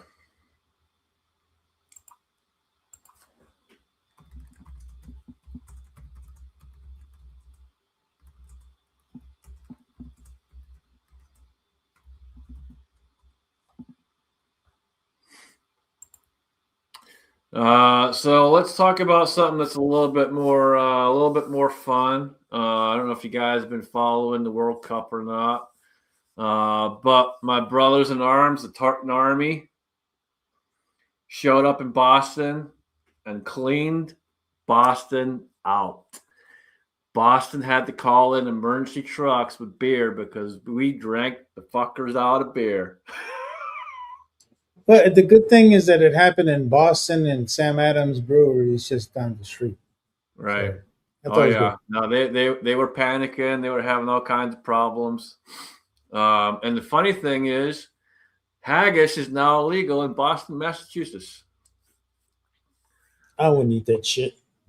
The governor signed it into law that it's now haggis is now illegal. Now, did they manage to do all that without burning a bunch of school buses and shit dude, like that? That was the thing. So, we're respectful. We're respectful. You put cones on the fucking statues. How the fuck is that respectful? Dude, go back in history. We've been doing that for years. You didn't have cones in the 1700s. Get the fuck out of here. Dude, we've been doing that for fucking years. Get the fuck out of here. This is something we do. If that's the worst fucking thing that happened to you, my God. Come on, get over it. I'm sorry if it hurt your feelings. I don't give a fuck. Half of the people in those fucking statues don't mean shit to me. I was like, it's just pretty funny. They cleaned them out. And now everywhere else that they're planning to go, they're trying to prepare and be ready. Well, and here's the thing. You got to understand that there's a huge fucking Irish population in Boston. So they kind of were, if that's the place to start the fucking World Cup for the Scottish, it's a perfect place because you already have your brethren over there that pretty much know how that shit goes. So. Well, and see, that's the funniest part of it. So there's this huge freaking population of Irish, but they've never drank the bars out. We showed up. We did. They don't have to. They don't have to because they live there, bro. That's what I'm saying. Sorry, Mario. Sorry, Mario. We got something on them. I just learned this today. Those red hair, freckly people, they got weak melatonin. Yeah, I know. Whatever that shit is, soaks up the sunlight and shit. They're bad UV. They got no defenses against the sun. They're weak. They might have skin cancer. Come back from that bitch. Yeah, just they look at the sun and they're burning up. Yeah, so, at least we got that on you, Scotsman. Hey, what's the hottest it gets in Scotland, bro? Dude, it can be fucking cloudy and I'll burn. 65. 70 degrees. No, it's been getting a little bit hotter this year. My brother texted me earlier. It was right in it had been probably the low 70s. Wow. That for us is fucking hot, boys. That's a brisk day for it, bro. That's fucking heat like wave. The 2 days a year they don't have cloud cover and rain. Shit, man. That's a fucking heat wave for us. So yeah, that shit. So they go to 85, nothing 90, they're dying. Oh, dude, that's never made it that high, but we've had it where it's gotten fairly high, No, in the I'm just mid. saying when they come to the States and they have to deal Oh, with dude, you humidity, come out here and we're dying, Yeah, I've dude. seen those videos. They're they're dying, dying. When I man. when Dying. when Like when I throwing first up came red here, man, flags, heat casualties and shit. when I first came here, it was 110 my first year here, dude. I was fucking dying. I mean, straight up fucking dying. I was pulling sheets of fucking burnt skin off my legs like this. It was fucking ridiculous, dude. Yeah. We don't do well with heat and sun, man. Yeah, I Got remember stuck. we had the Scottish and well, we had the Royal Air Force over there in fucking Iraq, and them motherfuckers. Well, like out here in Ohio, they do the Scottish Festival every year, and I don't know why the fuck they do it in fucking July, but they do it in fucking July. Why'd you lie, bro? Or right at Like the to end, see you sweat, man. or right at the end of June, yeah, I think it's right at the end of June. Um, Yeah, we do ours in May and here. it's fucking roasting. I've been out there before, and it was absolutely fucking roasting. I'm never going again. Fuck that. Yeah, we do I'm not ours in going May, out there and bro. fucking burning my ass off. Ain't happening, dude. Yeah, no shit. Just so you I can wear came your hair. back and I was a fucking lobster. Not happening. Yeah. Well, I'll take heat over cold. No, And I know I'll people say, well, you can always wear more and shit. But yeah, but it's a pain in the ass to work. I'll Like, take cold all day long, dude. man, I don't know, man. Not Like me. heat sucks, but Yeah, they I'm a both bitch. suck. But I think you can just do more with the heat than you can the cold. Maybe not, Yeah. not like normal weather as fast as you would on a normal day, but working with shit, gloves. I mean, some cold is just cold, man. Like I don't know if you've been around yet, Scotsman, but some of this shit, like your body parts just stop working, bro. Like it don't matter how strong I've, you are, your body I've, just ain't doing it, I've, dude. I've been in pretty cold situations before, man. I've had it where certain body parts decided they didn't want to function properly and all that good stuff. I've been there. I'd still rather take the cold over the heat all day. See, at least in the heat, the girls are like wearing bathing suits. That's a plus. Think of all them old ski camp movies. All the girls are in like 50 layers, bro. I mean, Right, but it's more for you to if take you're gonna off. suffer, you might as well More suffer for with you to eye candy. take off, and more for the surprise when you get underneath it all. Be running up on me like that. God damn. Thought I was getting beat for a minute. Yeah, no, it's yeah, we don't get super hot back home at all. Let me pull up the conversion chart again. I'll tell you roughly the hottest I think I've ever seen it. Your whole area is all like gloomy, rainy, depressing. Nobody says hi. Everybody's an asshole. Like Yeah, you that's guys just don't say hi, man. They England say as a that's whole, like the whole area. So you guys don't I think the highest I've ever seen it was about 80. And that's fucking roasting for us.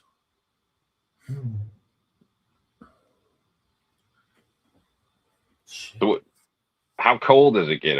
It can get pretty cold depending where you're at in the country. It can get pretty fucking cold. Some of the worst winters I had there were it'd be 4 foot high of snow. You got to walk through all that shit. Fuck that. We didn't shut down school or anything, man. You still had to go to school. Unless the heat wasn't working, school was going, dude. Well, to be fair, America was like that too, like 20 years ago, maybe longer. Whoever made it to school was supposed to Here be at now, school. they got a threat of fucking snow and they shut everything down.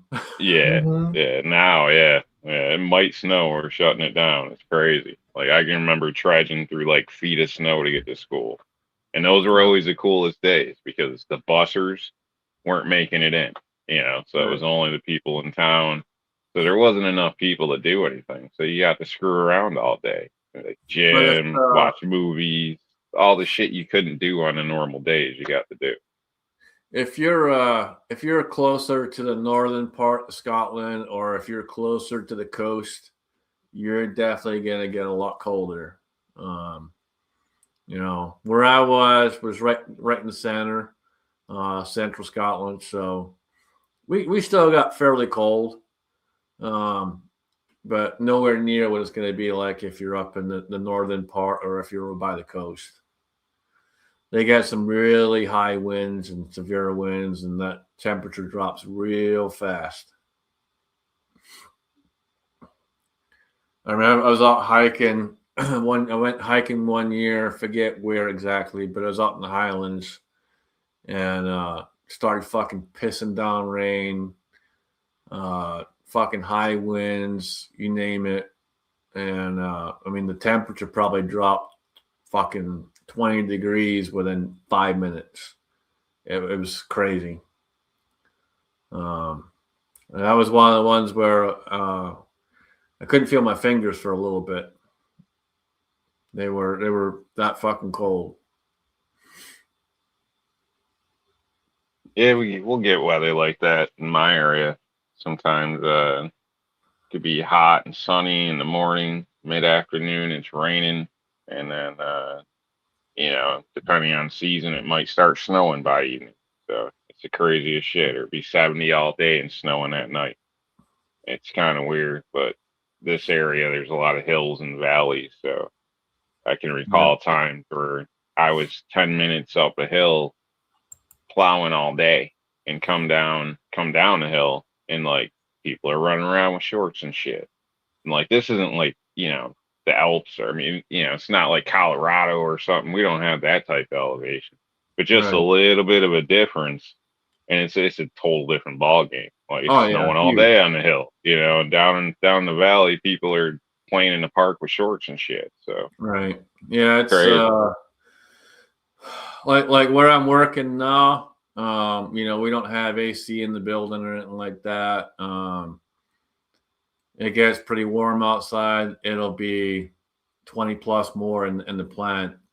Not this past week, the week before, we were probably right around 105, 110. And I'm just pouring buckets of sweat, man. Just buckets of sweat.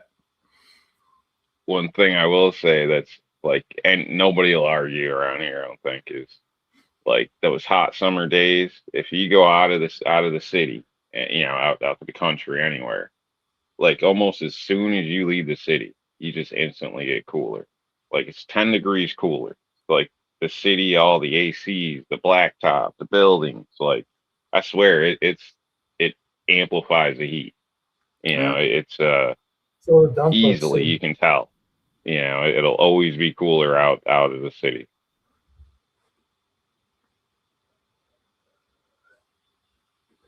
Yeah.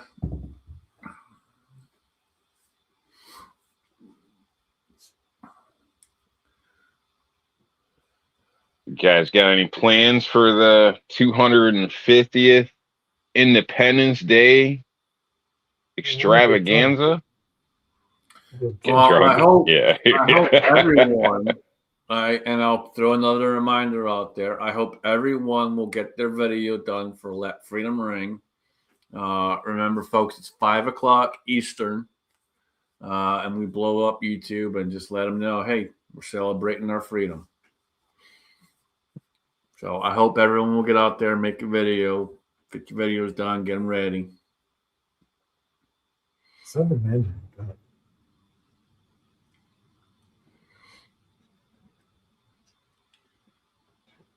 Alan plan on doing 250 burnouts or donuts or something for the day. No, man. I'm too Oh drunk. man, that's one of the things is being how I had to work yesterday.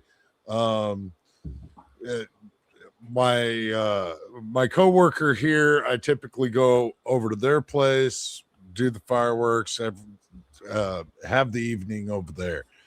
And unfortunately, because I had to work, they went across the Iowa border and went to a fireworks warehouse. And man, I wish I could have gone and done that. Because yeah, it's gonna be a big one. I'm definitely more than likely. So in the last 5 years, we've only gotten the cops called on us 4 times. So That's it, just 4 times. Wow. Blacking, I'm man. hoping to set a new record. Just 4 times. Just it. The fuck, bro.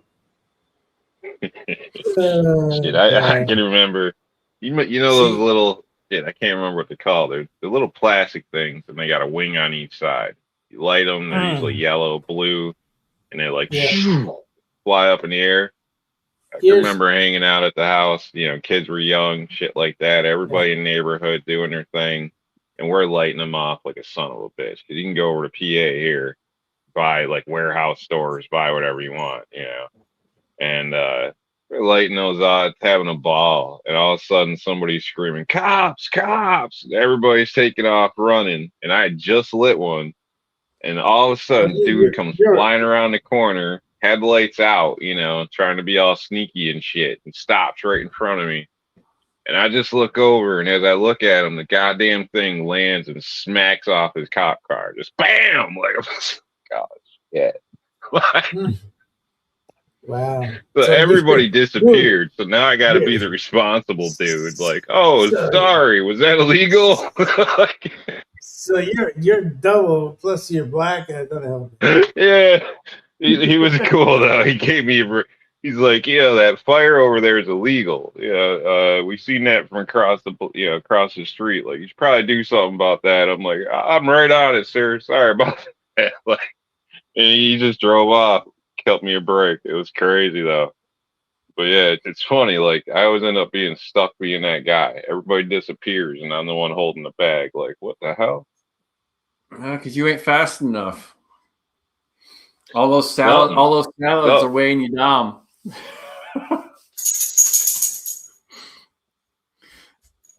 It's like being the only one 21 at the party when the cops show up. Somehow you end up with like 5 beers. It's like, what the hell?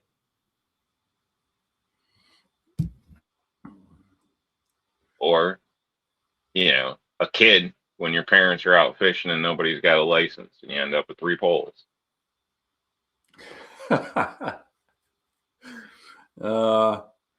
Yeah, you got to be careful, man. All the times I've been fishing, I don't think I've ever had any issues with anyone showing up and questioning anything.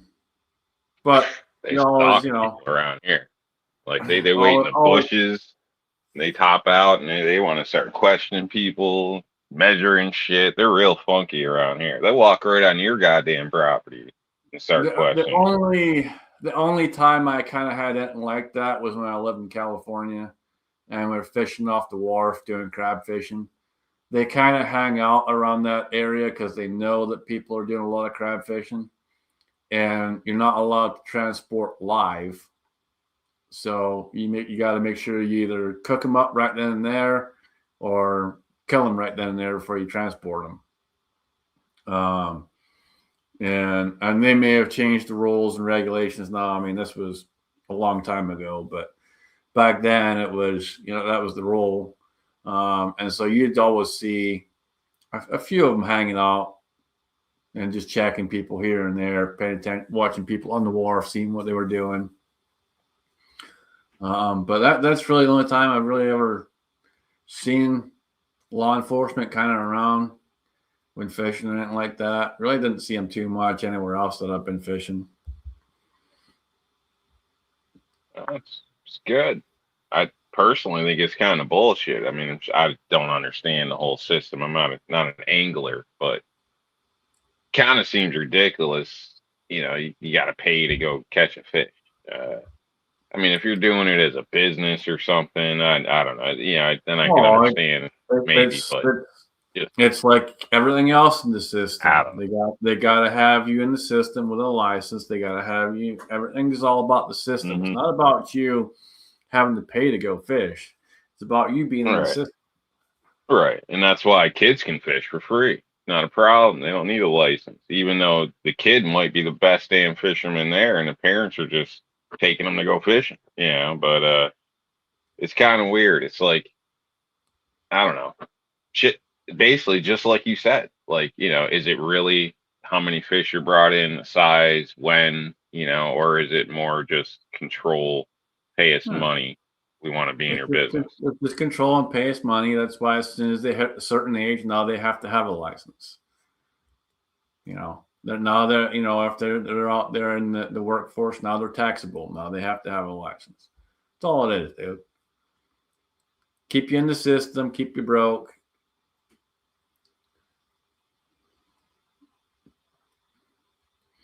Everything is about bits of control here and there and everywhere. I think fishing's becoming cool again in the cities because I've noticed a lot of kids fishing now. So There's I there's definitely think it's a been a good thing. big there's definitely been a big rise in more in fishing the last year or two for sure. I've heard a lot more people talking about it, a lot more people taking their kids out, stuff like that. Um, I've had people at work ask me if I go fishing. I'm like, dude, I haven't fished in I don't know how many years. I don't have any equipment anymore. I wouldn't mind going back out and fishing again, but I have to buy all new equipment.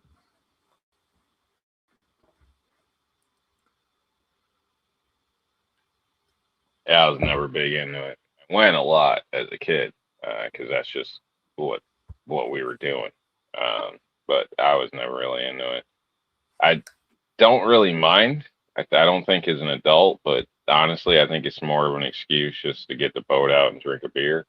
But even that, I don't even know if that's legal now. Like probably freaking DUI or Depends, some shit on the water. So, depends where you're at. You got to be careful. all right, so is it There, is it there, even there fun are anymore? I don't know. there are certain states that don't allow it. There are states that do. There's certain places you can, certain places you can't. Blah blah blah blah blah. Yeah, you just got to be careful. Make sure you know your rules and regulations before you hit the water.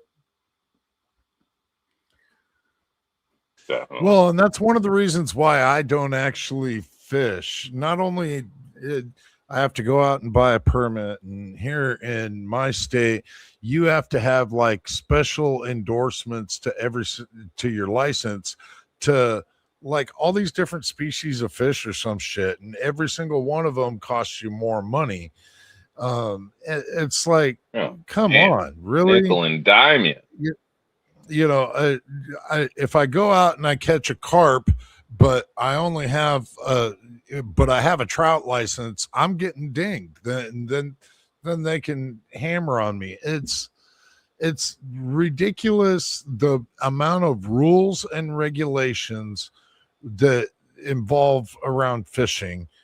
It's so They, much of a headache that I just don't do it. I know it's not bad out here. I haven't had a fishing license out here for a long time, but I know it used to not be too bad out here. I have bought one in Georgia before. Georgia wasn't too bad. Um, yeah, man. Certain states definitely, especially if fishing is a big thing, they'll abuse the system. I know Oregon's pretty bad. Like I said, California is obviously horrible for shit like that.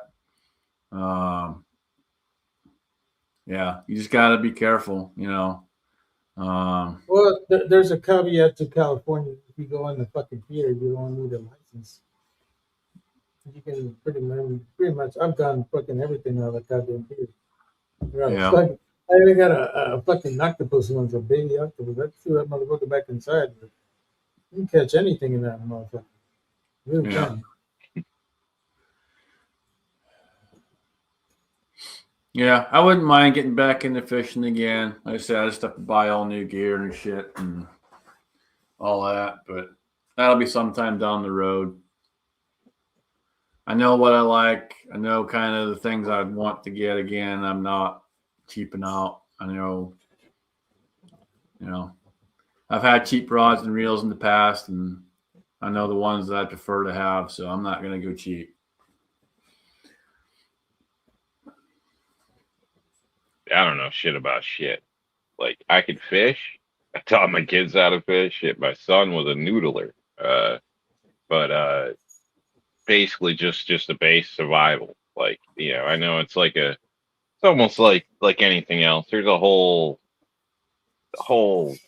different world of shit as far as this lure, this Oh yeah, honestly, shit like there's corn works great for me. But there's everybody's a got their own whole stuff.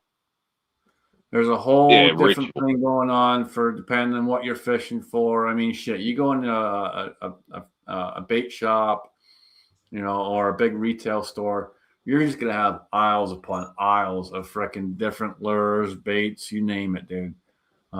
You have to have a basic idea of what you're looking for, what you're fishing for, what they like, the area you're going to, all of that kind of stuff.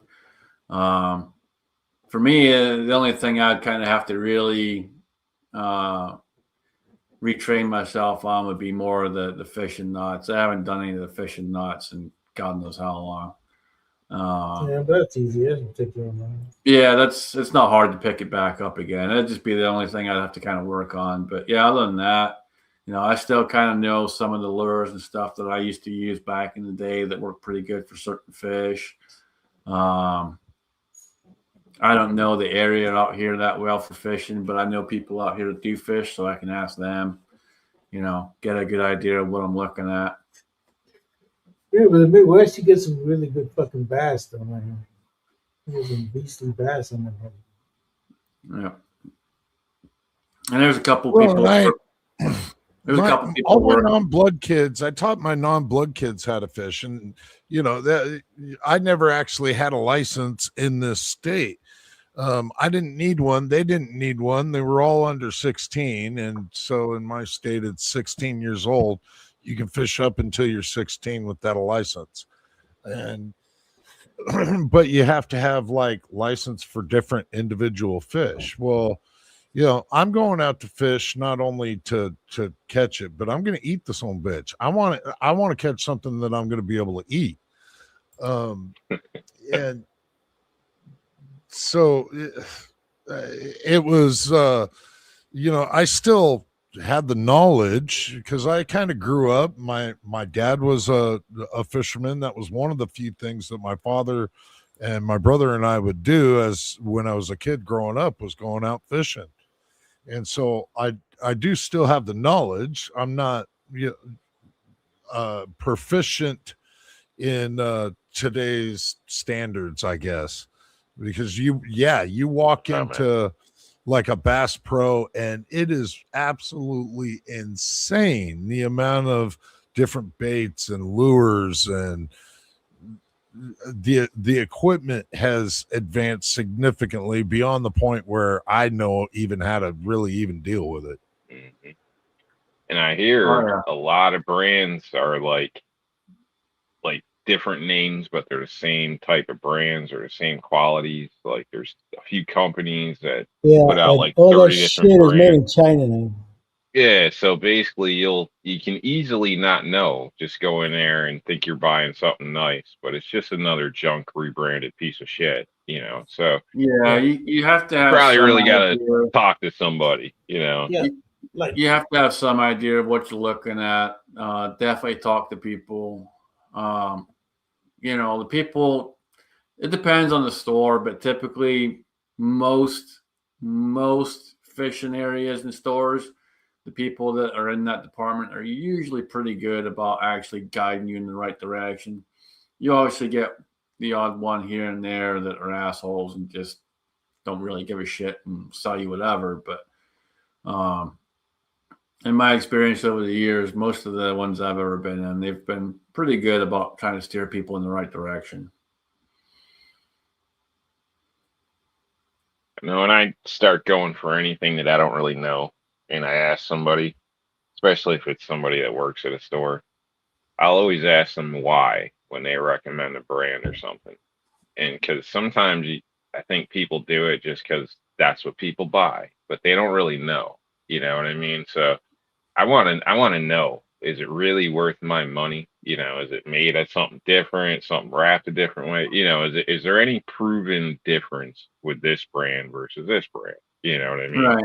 And you gotta And be, you gotta be careful there too. If you walk into a store and they're pushing a certain brand on, pretty hard, mhm, just think about it too, because I know sometimes, and I knew this used to happen a lot back in the day. I don't know so much now, probably still does.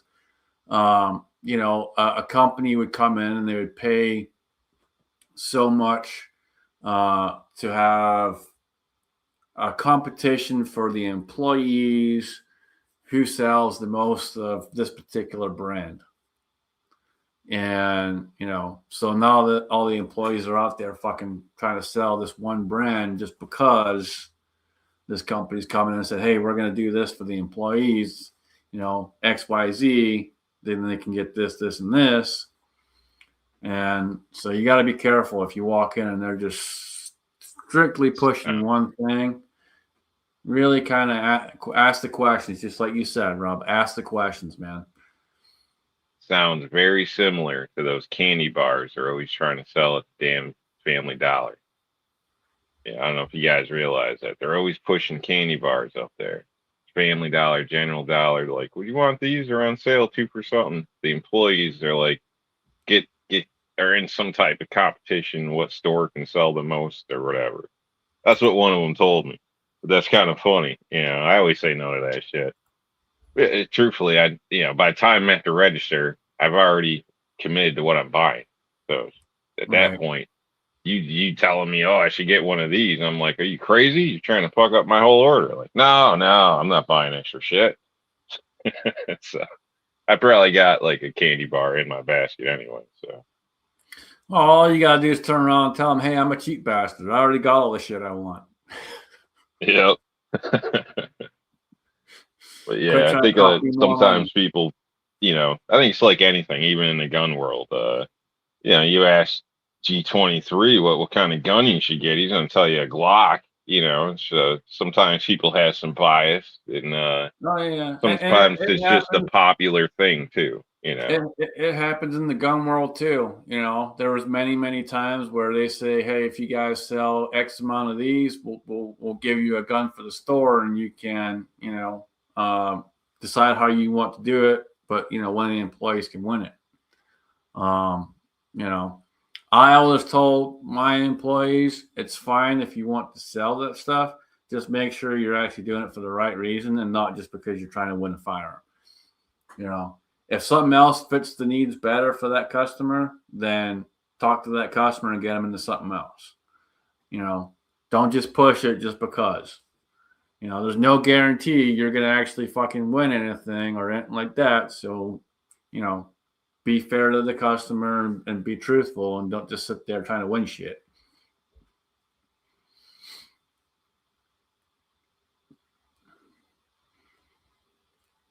Yeah, unfortunately, most salesmen are evil fucks. So No, they can be. It's just about that commission, man. Alan, the last time I was out there, we stopped at the one store and we were talking to one guy about the carbine and 10 millimeter. I forget which brand it was. And the guy didn't know shit about it. Not a fucking thing.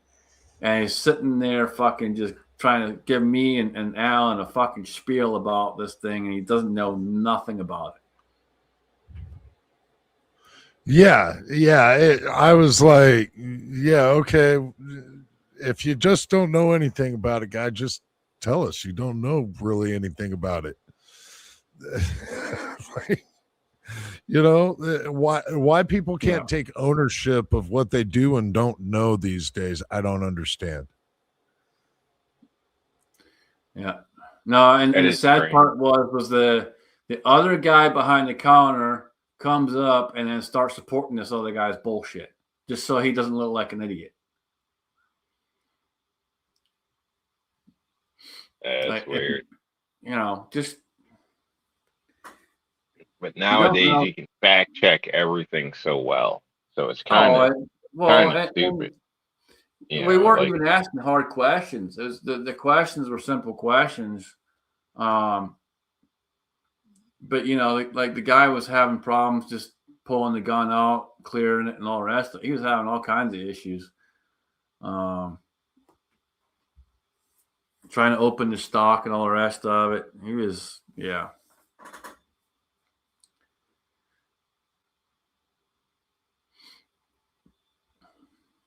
I don't know.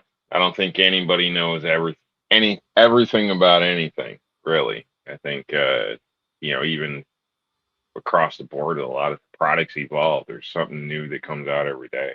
Like Oh yeah, absolutely. nobody can possibly know it all.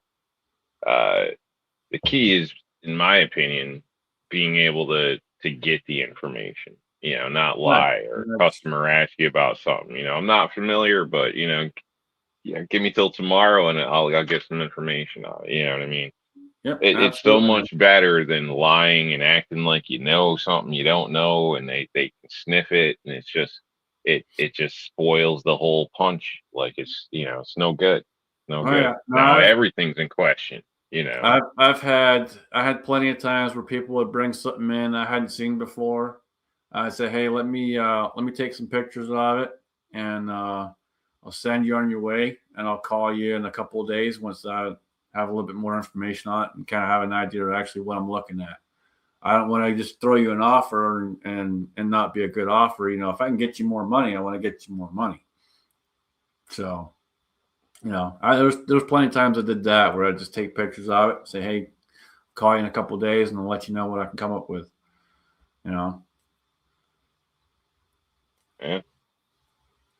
Yeah, there's lots of resources to get information. So, I mean, you shouldn't necessarily need to lie or try to bullshit your way through stuff at times. No, there's no point. It's like at one point I had a guy come in with a real high dollar shotgun, Krieghoff, and I know him to a certain degree, but I don't know a ton about him, right? And I told the guy straight up, I'm like, man, I don't know a ton about these. Like, I know they're super high dollar and all the rest of it. I was like, give me some time here. Let me go through and figure out what you got, what's going on, kind of where we're at.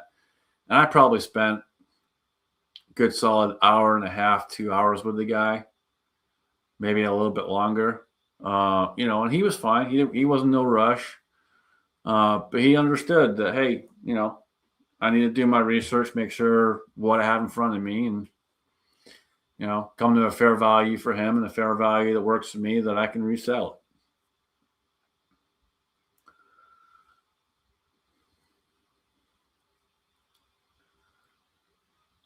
Well, on that note, I think the gun store's fair value is always bullshit, man. Fucking bullshit. Buy it today for $7. Walk back in there tomorrow. They're like, I'll give you $4.50. Like, you sons of bitches. I used to get phone calls from corporate all the time bitching at me because I paid more than anyone else did. They had a specific percentage they wanted us to pay, and a specific percentage of profit they wanted us to be around.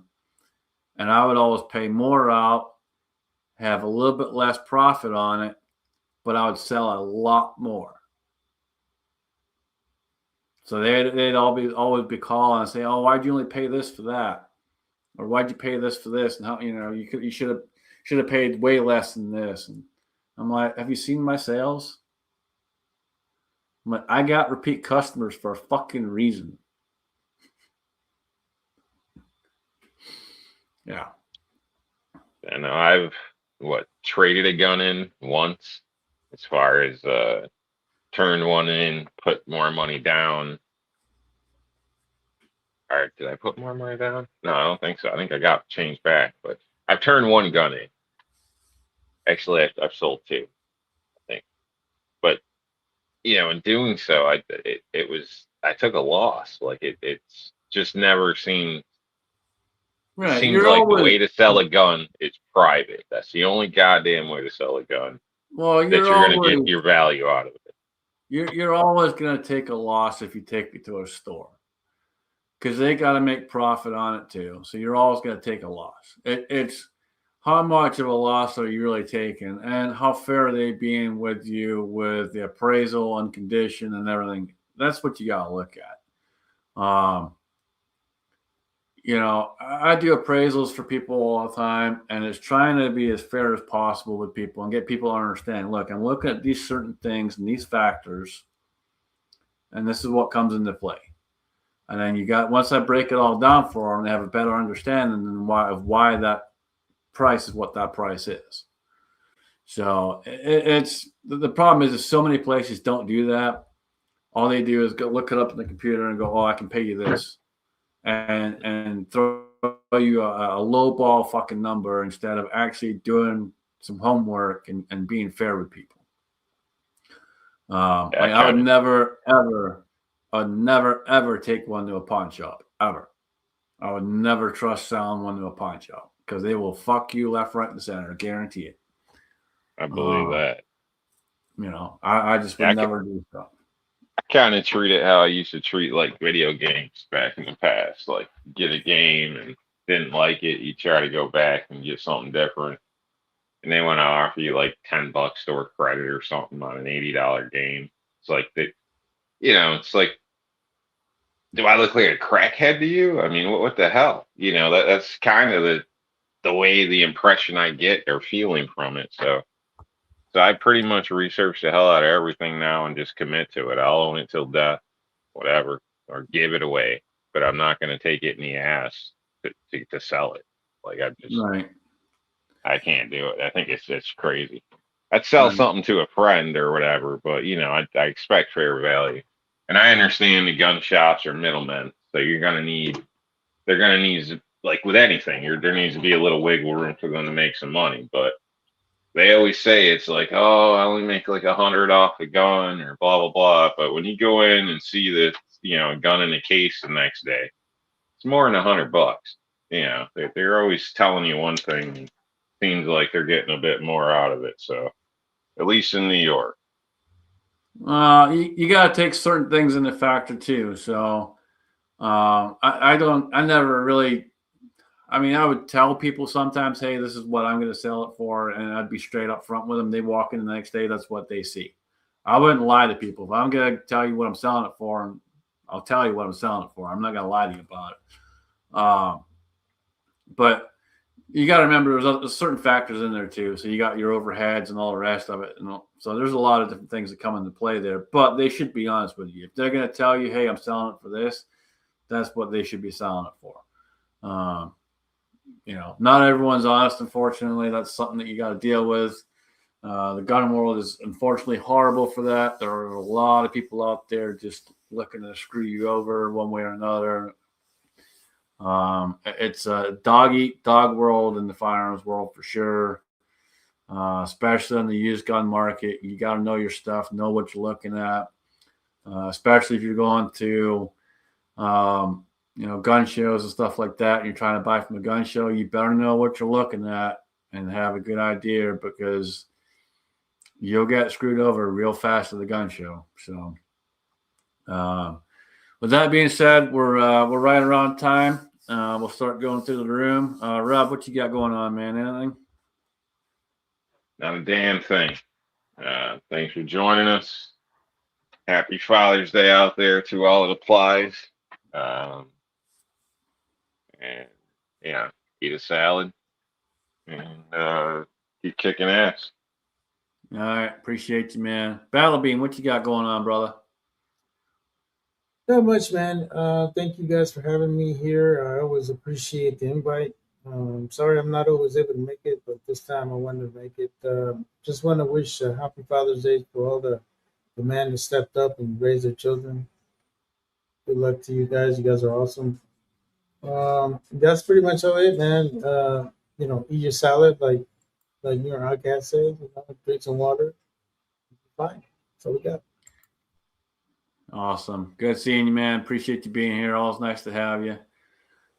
Good seeing everyone at the side chat. Appreciate everyone out there. I hope everyone had a good Father's Day. If you are a father, happy Father's Day. And I hope everyone's doing well. With that being said, I'm going to send it over to Allen to take us up, right? And we will see you all next week. Oh man, thank you. Thank you all for joining us on Father's Day. Yeah, and I know very little actually. I'm going to go from here and hopefully drag my project back to my house. But before then, I'm going to make sure of one thing, that my magazines are loaded and I have one in the chamber. Woo!